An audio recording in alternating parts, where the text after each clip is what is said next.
For the repair of the Mitsui Zosen system's monitor, the following procedures were necessary: replacement of various electronic components and general cleanup of the unit. For testing, we add a 24-volt DC power supply, and after a few seconds, the screen lights up.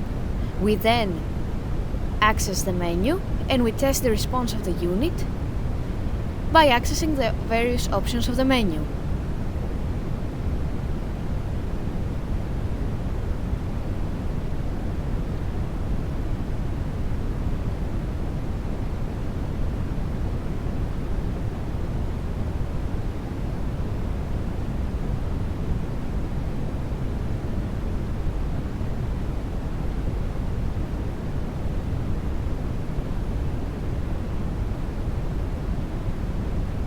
No further testing is possible due to lack of additional units. It is now clear that the monitor is working successfully and is ready to be delivered to the customer.